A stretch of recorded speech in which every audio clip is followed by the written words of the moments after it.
శుక్లాంబరధరం విష్ణుం శశివర్ణం చతుర్భుజం ప్రసన్నవదనం ధ్యాయేత్ సర్వవిఘ్నోపశాంతయే. ఓం శ్రీ గురుభ్యో నమః.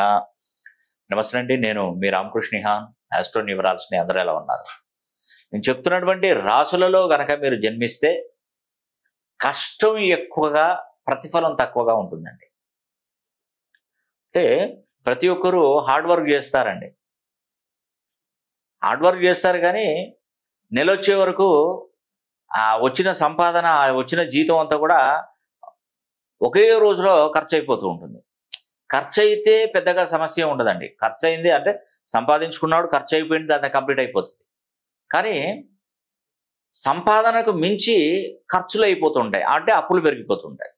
ఇప్పుడు నీకు ఒక 20,000 రూపాయలు శాలరీ వచ్చిందండి, పాలవాడికి వెళ్ళిపోతుంది, కరెంటు బిల్లుకి వెళ్ళిపోతుంది, హౌస్ రెంట్లోకి వెళ్ళిపోతుంది, పిల్లకాయల స్కూల్ ఫీజులకు వెళ్తాయి, పుస్తకాలకు వెళ్ళిపోతాయి, అన్నీ వెళ్ళిపోతే సరే 20,000 30,000 సంపాదిస్తా, 20,000 30,000 రూపాయల ఖర్చు ఉంటే అక్కడికక్కడి సరిపోయినా పెద్దగా బాధ అనిపించదు.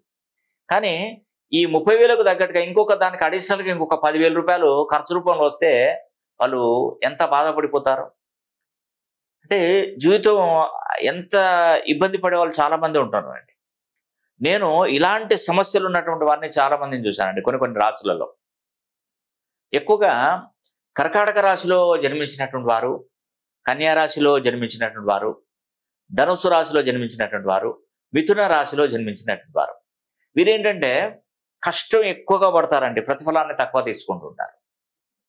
మరి ఖాళీగా ఒక రోజు కూడా ఇంట్లో ఖాళీగా ఉండదండి, ఎప్పుడు ఏదో ఒక పని చేస్తూనే ఉంటారు. ఖాళీ సమయాలలో ఏదైనా ఒకటి చేయాలి, ఏదో ఒకటి నడిపివ్వాలని కూడా ట్రై చేస్తారు. కొందరు ఉద్యోగాలు చేస్తూ చిన్న చిరు వ్యాపారాలు పెట్టుకుంటుంటారు. ఇటు ఉద్యోగానికి ఉద్యోగం నడుస్తుంది, ఇటు వ్యాపారం నడుస్తూనే ఉంటుంది. కానీ రెండిట్లలో వచ్చిన సంపాదన కంటే ఎక్కువ ఖర్చు అయిపోతూ ఉండడం. దీనివల్ల ఏంటంటే ఎన్ని సంవత్సరాలు గడిచినప్పటికీ, ఎన్ని రోజులు గడిచినప్పటికీ ఎక్కడ వేసిన గొంగడి అక్కడే ఉన్నట్టుగానే ఉంటుంది. ఒక పైసా కూడా నిలదొక్కుకోలేరు, నిలబెట్టుకోలేరు, ఆర్థికమైన ఇబ్బందులు ఎదుర్కొంటుంటారు. అన్ని రకాలుగా సమస్యలు వస్తూనే ఉంటాయి, ఒక దాని తర్వాత ఒకటి రైలు డబ్బాలు వచ్చినట్టు వస్తూనే ఉంటాయి. మరి దీనికి పరిష్కారం లేదా? మరి ఉంటుందండి. పరిష్కారం అనేది కూడా కంపల్సరీ ఉంటుంది. అది మన చేతిలోనే ఉంటుందండి, మన చేతిలోనే ఉంటుంది. కాబట్టి మనం ఆ సమస్యకు పరిష్కారాన్ని వెతికి దాన్ని పసిగట్టాలి. అసలు ఎందుకు ఇట్లా జరుగుతుంది, ఏంటి, దీని వలన ఈ ప్రాబ్లమ్స్ వస్తున్నాయి అది కూడా మనం తెలుసుకోవాలి. తెలుసుకొని దానికి గనక మనం రెమెడీస్ కనుక చేసుకుంటే ఆ సమస్య క్లియర్ అయిపోతుందండి. ఒకతను ఏం చేశాడంటే, ఒక హౌస్లో నీళ్లు పోస్తున్నాడు. ఆ పక్కన కాలువ వాటర్ ఉంది, ఆ కాలువలో నీళ్ళు వెళ్ళిపోతుంటే ఒక బిందె పట్టుకొని ఆ కాలువలో నీళ్లు ముంచుకొస్తున్నాడు, ఆ హౌస్లో పోస్తున్నాడు. ఆ హౌస్ కెపాసిటీ వచ్చేసి ఒక 10 బిందెలు పోస్తే ఆ హౌస్ నిండిపోతుంది. అతను తీసుకొస్తున్నాడు, పోస్తున్నాడు. 9వ బిందె అయిపోయింది, 10వ బిందె తీసుకొచ్చి ఇంకా పోస్తే హౌస్ నిండిపోతుంది. అతనికి తెలుసు అది. అతను ఏం చేశాడంటే, ఒక్కసారైనా హౌస్లో పోసేసి హౌస్లో నీళ్లు ఉన్నాయా లేదా అని తొంగి చూడలేదు.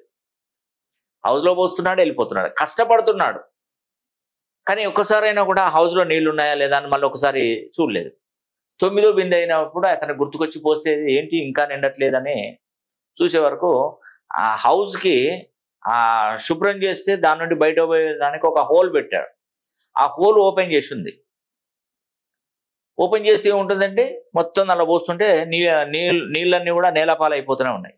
ఇతని కష్టం అనేది అలానే కష్టపడుతున్నాడు, కానీ ప్రతిఫలం లేకుండా అయిపోయింది.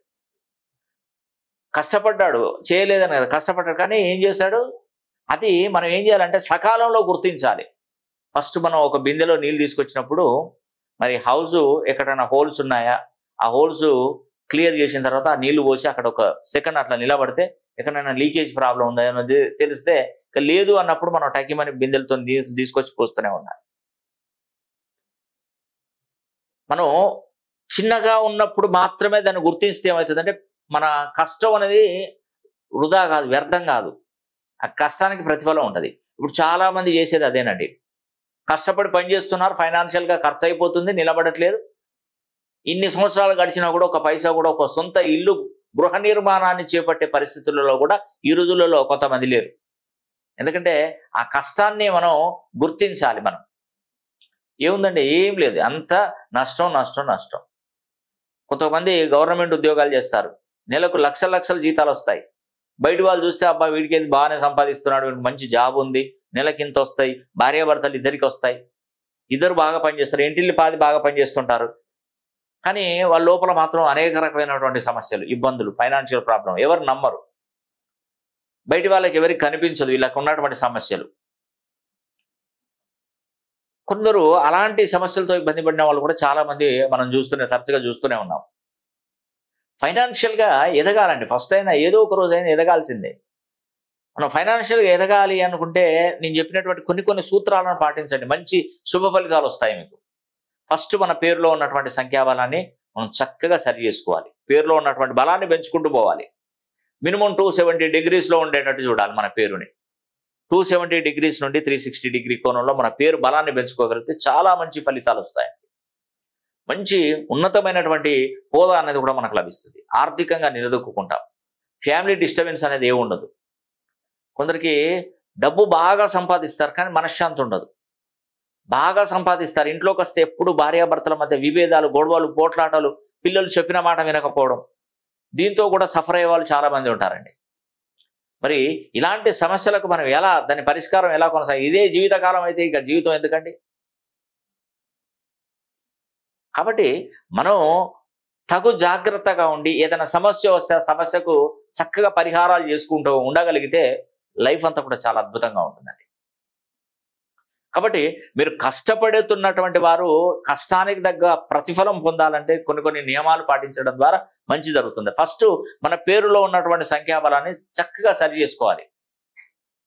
నేను చూసేటువంటి పద్ధతులు కూడా అన్ని విధాలుగా చూస్తాను. నేమాలజీ, గ్రాఫాలజీ, సిగ్నేచరాలజీ, ప్రొనాలజీ, Indian western numerology, Indian western astrology, ప్రశ్నాశాస్త్రం, హస్తరేఖలు, గవ్వలు, తాళపత్ర గ్రంథాలు, ఇలా అన్ని పద్ధతుల ద్వారా కూడా నేను పరిశీలన చేస్తానండి.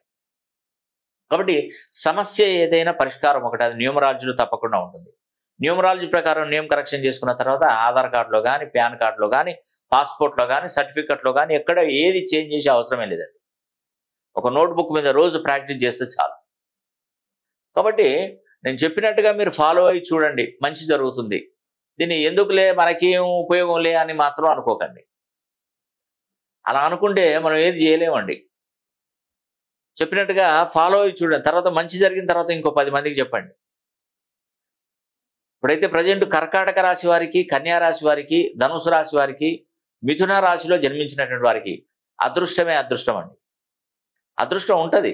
ఎప్పుడు ఉంటుంది వీళ్ళకి? వారి పేరులో ఉన్నటువంటి బలాన్ని పెంచుకున్నప్పుడు, 270 degreesలో ఉన్నప్పుడు వారికి అదృష్టం కలుగుతుంది. లేకపోతే ఆ పేరులో సంఖ్యాబలం కరెక్ట్గా లేకపోతే ఏం జరుగుతుందండి? కష్టం ఎక్కువగా, ప్రతిఫలం తక్కువగా ఉంటుందండి. అలాంటి టైం అనేది మంచి మనం బాగుపడే టైం కూడా ఇప్పుడు ఈ మధ్యకాలం నుండే వచ్చిందండి ఈ రాశులకి. ఎందుకంటే ఇప్పుడు గురు పౌర్ణమి అయింది కదా నిన్ననే 21వ తారీఖున. ఆ గురు పౌర్ణమి నుండి ఈ రాశుల యొక్క ప్రభావం ఎక్కువగా సిద్ధించబోతుంది, ఎక్కువగా డెవలప్మెంట్ అనేది ఉంది ఈ రాశులకి. ఆ భగవంతుడు వీరికి కల్పించినటువంటి గొప్ప వరం. ఇన్ని రోజులు కష్టాలతో ఇబ్బంది పడుతున్నటువంటి వారికి కనీసం ఒక ప్రతిఫలం అందాలి అని ఆ భగవంతుడు నిశ్చయించుకున్నాడు. కాబట్టి ఈ 4 రాశులైనటువంటి కర్కాటక రాశి, కన్యా రాశి, ధనుస్సు రాశి, మిథున రాశి, ఈ 4 రాశులలో పుట్టినటువంటి వారికి మంచి అదృష్ట యోగం అనేది కూడా పడుతుంది. ఈ సంవత్సరం వ్యాపారాలు బాగా నడుస్తాయి, మీకు ఆర్థికంగా నిలదొక్కుంటారు. ముఖ్యంగా మిథున రాశి వారికి కష్టాలు ఎక్కువగానే ఉంటాయండి. అయ్యో మరి మిథున రాశి నక్షత్రాధిపతి, మరి ఈ యొక్క రాశికి అధిపతి మనకు బుధుడు కదా, దీంట్లో నక్షత్ర పాదాలు ఉంటాయి. మిథున రాశి మృగశిర ఉంటుంది, ఆరుద్ర ఉంటుంది, పునర్వసు ఉంటుంది. ఒక్కొక్క నక్షత్రానికి ఒక్కొక్క అధిదేవుడు గ్రహపాలకుడు. మృగశిర ఉందనుకోండి కుజుడు గ్రహపాలకుడు, ఆరుద్ర ఉందనుకో రాహు, పునర్వసు ఉందనుకోండి గురువు గ్రహపాలకుడుగా ఉంటారు. మరి ఆరుద్ర నక్షత్రంలో జన్మించిన వాడు సాక్షాత్తు పరమశివుడే ఆరుద్ర నక్షత్రంలో జన్మించాడు. అయినా ఎక్కువగా కష్టాలు, ఎక్కువగా ఆందోళన, మనస్సు స్ట్రెస్. చాలామంది శివుని నక్షత్రం కదా బాగుంటుందని అనుకుంటారు, కానీ కొంత డిస్టర్బెన్స్ ఉంటుందండి. మనకు ఉన్నటువంటి 27 నక్షత్రాలు, బహుశా 27 నక్షత్రాలలో ఉన్నటువంటి అధిపతులు వేరే ఉన్నారు. మన బర్త్ నెంబర్కి, డెస్టినీ నెంబర్కి మ్యాచ్ కావాలి. యాక్చువల్గా ఈ యొక్క నక్షత్ర స్వభావాన్ని మ్యాచ్ అయితే అది శత్రు సంఖ్యగా ఉందా, సమసంఖ్యగా ఉందా, మిత్ర సంఖ్యగా ఉందా, ఇవన్నీ మనం పసిగట్టాలి. దాని ప్రకారం మన పేరును ప్రోగ్రామ్ చేసుకోవాలి 270 డిగ్రీస్ నుండి. అలా చేసుకోగలిగితే తప్పకుండా మంచి అదృష్టయోగం పడుతుందండి, ఖచ్చితంగా చెప్తున్నాను. కాబట్టి మీ యొక్క కుటుంబం గురించి, మీ ఫ్యామిలీ గురించి, మీ పిల్లల గురించి మీరు పూర్తి వివరంగా మీరు తెలుసుకోవాలనుకుంటే మీ పేరులో ఉన్నటువంటి సంఖ్యాబలాన్ని సరి చేసుకోగలిగితే చాలా తప్పకుండా మంచి జరుగుతుందండి. ఈ వీడియో కనుక మీకు నచ్చినట్లయితే లైక్ చేయండి, షేర్ చేయండి, కామెంట్ చేయండి. సర్వే జన సుఖినో భవంతు.